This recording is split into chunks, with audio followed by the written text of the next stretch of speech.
Sign up to the SBR Network and use your free daily bet points to earn real-world prizes. Click on the page and start winning now.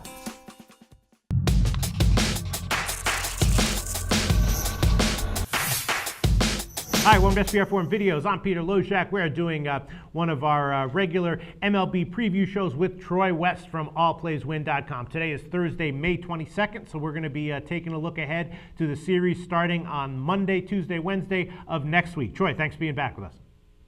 Hey, thanks a lot, Peter. I appreciate it. We've had a fantastic week at allplayswin.com, consistently going 2-1, 3-1. We've been very, very consistent, 6 straight winning days.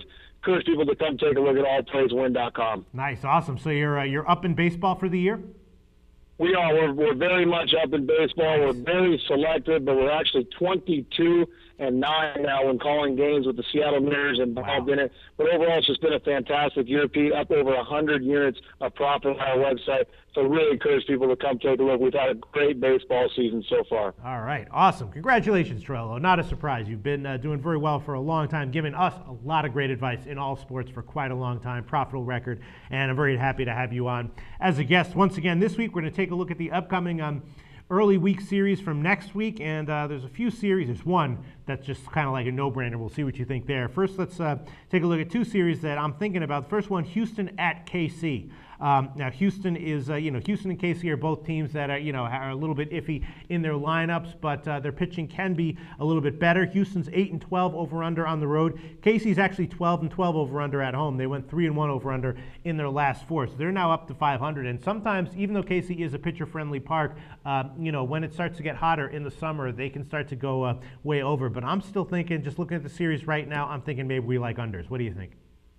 Yeah, I would agree with you, Pete. All these series, I'm okay going on the official record. I do think this is going to be an under series. That first matchup, you've got the young gun in Ventura, who is 2-4. It's a little deceiving going against McHugh, who actually pitched well in his last ball game against the Angels. So that Monday game, I think, is definitely going to go under. I think Ventura is going to have a lot of fun going against a weaker lineup at home in the Houston Astros. That could be a big, big ball game for him. And then even if you go deeper into the series, you got Guthrie versus Gozar. Both guys typically throwing pretty good, consistent baseball as of late. They do have potential to blow up, but I think that could be an under game as well. So overall, just looking at that series, I think you're going to at least get 2 out of the 3 going under. All right, and then there's another series that I'm actually, I don't personally have a recommendation on. It's just kind of an interesting series. Cincinnati at the Dodgers, right? Now, I said I like the Dodgers at the Mets this week, and that's turned out to be a very accurate prediction. I'm starting to think that, like, the Dodgers at some point are going to start to string together win after win after win after win like they should. They're going to be at home against Cincinnati, and we know the deal with Cincinnati, right? Very quality starting rotation. Their lineup just doesn't really produce that much, and they've got a bunch of injuries. The Dodgers are only minus 5.7% overall ROI on the year. So they have still been an unprofitable bet. But I'm thinking, especially if Cincinnati brings some of their top starting pitching, the Dodgers might not be a big favorite. Do we like the Dodgers in this series? I do like the Dodgers, but official record, I'm going to go unders once again in this series, Pete. That first Monday matchup, you've got Ryu, who pitched fantastic yesterday against the Mets, going against Cueto. We know Cueto struggled in his last start against the Nationals. I fully expect him to bounce back. I fully expect that Monday game to be an under. I really do. And then you look at the Tuesday battle, another great pitching matchup. Alfredo Simon 6-2 versus Zach Greinke 7-1. Both those guys have been outstanding this year. Simon's been really, really under the radar. Great bet all season long. So I think that's another under in that game. So I truly believe 2 out of 3, I would think you've got to be able to get unders in this series. Even on that Wednesday matchup, again, good pitching. Kershaw versus Homer Bailey. So great pitching all series long, Pete. Got to go with the unders in that one. Well, I'm going to stay off this series as far as recommendation. You actually want to go for an official recommendation on your permanent record unders in Cincinnati Dodgers?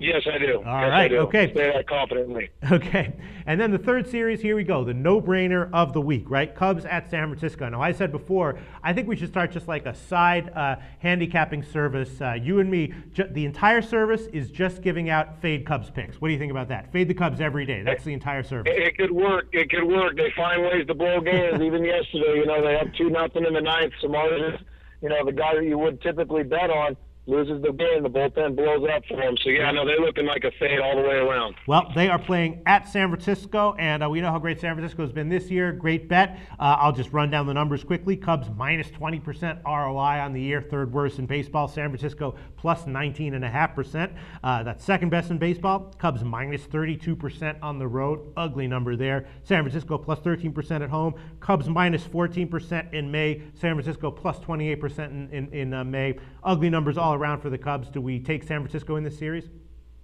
I would think so, yeah. And that first matchup's going to be outstanding with Jeff Samard, who ironically is 0-4 going against Matt Cain 1-3. You'd never think you'd see a combined 1-7 between those two guys, especially with the ERAs they have. So that first matchup, I actually want to lean under Matt Cain and Samard. I think you're going to get good outings from both those guys.